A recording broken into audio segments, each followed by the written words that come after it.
Une fois votre vidéo insérée dans le logiciel et votre grille de codage prête à l'emploi, il est temps de passer au codage. Cliquez sur l'onglet du bandeau supérieur Vidéo. Choisissez la vidéo à coder.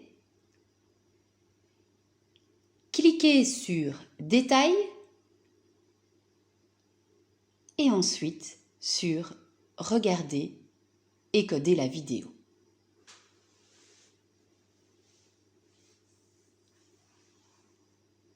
Dans cette nouvelle interface, apparaissent alors la vidéo, la ligne du temps, c'est-à-dire le relevé des observations synchronisées à la vidéo, et le curseur qui permet d'avancer ou de reculer dans la vidéo. Dans la moitié droite de l'écran se trouvent 3 onglets. Dans l'onglet Forme, à droite de la vidéo, commencez par sélectionner la grille désirée pour le codage.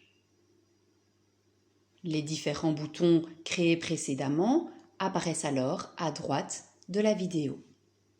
Ces boutons servent à coder un comportement observé en cliquant simplement dessus.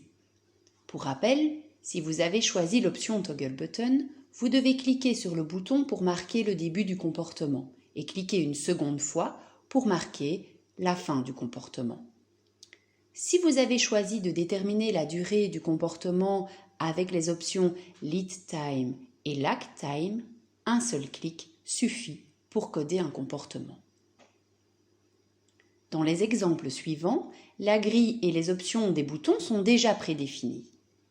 Il s'agit d'une grille avec les options Lead Time et Lag Time.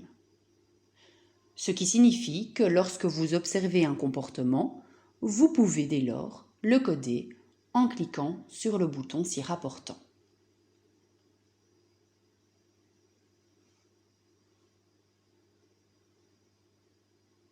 Prenons un exemple. Moyenne, je vous demande, à votre avis, lequel des deux est le plus efficace au sens où on entend l'efficacité dans le cadre de cette journée?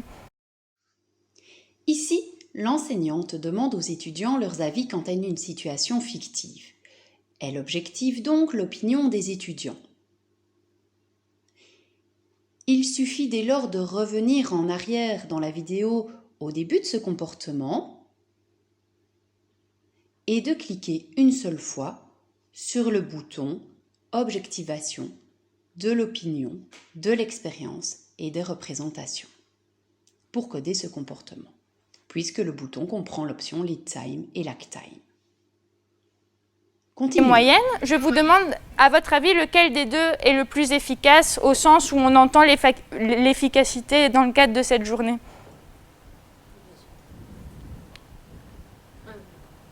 Le deuxième travaille beaucoup avec des élèves et il en laisse certains à côté. On voit d'ailleurs à la variance qui est beaucoup plus élevée que l'enseignant numéro 1. Oui. Ici, l'enseignante écoute la réponse d'une étudiante qu'elle n'a pas désignée auparavant. Nous pouvons donc coder ce comportement en cliquant sur le bouton « Réponse » d'un individu non désigné, en revenant en arrière au début de la réponse de l'étudiante et en cliquant sur le bouton adéquat.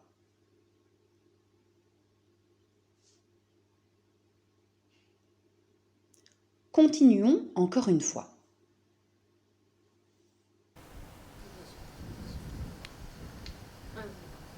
Le deuxième travaille beaucoup avec des élèves et il en laisse certains à côté. On voit d'ailleurs à la variance qui est beaucoup plus élevée que l'enseignant numéro 1. Oui, donc ici, à moyenne égale, les notes ici sont beaucoup plus rapprochées, donc les écarts entre les élèves sont beaucoup plus faibles, tandis qu'ici, à moyenne égale, il y en a plusieurs qui échouent et probablement qu'il y a 2 têtes de classe avec lesquelles l'enseignant bosse, ce qui me... L'enseignante fournit ici un feedback sur la réponse de l'étudiante en expliquant pourquoi cette réponse est correcte. Pour coder ce comportement, il suffira donc de cliquer sur le bouton Feedback spécifique en revenant au moment où le feedback commence.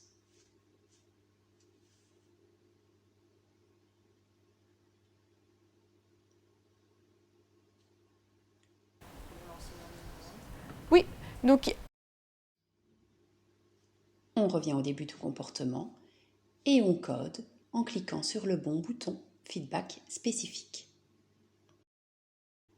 Le codage ainsi réalisé se trouve dans l'onglet Moments. Vous pouvez à tout moment le vérifier, le modifier ou bien supprimer des comportements codés en cliquant sur le symbole de la poubelle. Vous pouvez aussi ajuster la durée du codage en cliquant sur les flèches du timing encodé.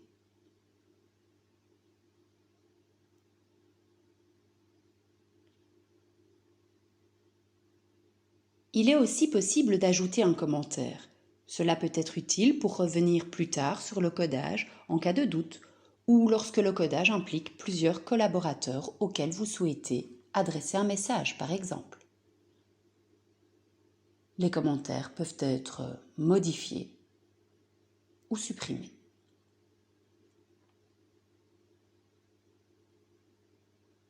Sachez également que vous avez la possibilité de changer de grille de codage en cours de codage en retournant sur l'onglet Forme, ou bien même d'ajouter un bouton dans une grille en cas de démarche itérative par exemple. C'est-à-dire que la grille est créée sur base de la littérature, de la théorie, mais elle peut être complétée selon le codage en cours.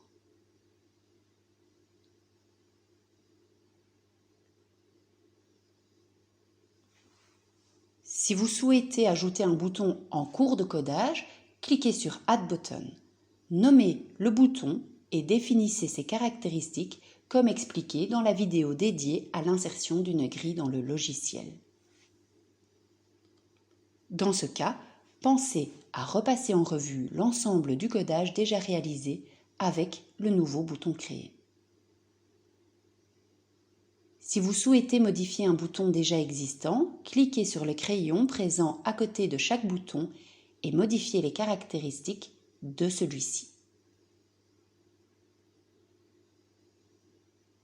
Vous pouvez également ajouter des tags aux boutons existants, comme réalisé ici. Les tags sont des précisions pouvant être apportées au bouton. Par exemple, l'enseignant pourrait objectiver la compréhension des élèves de manière stéréotypée et verbale, en lui demandant simplement si ça va ou non, ou bien de manière non verbale, en levant son pouce pour demander si tout va bien.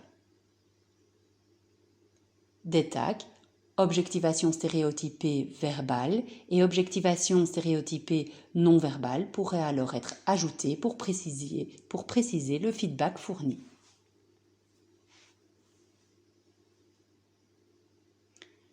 Il est possible d'ajouter un tag à un codage en cliquant dans la partie Forme sur le tag souhaité avant de cliquer sur le bouton.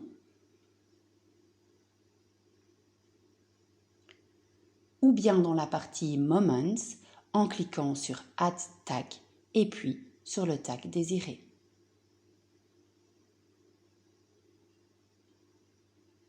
Bon travail!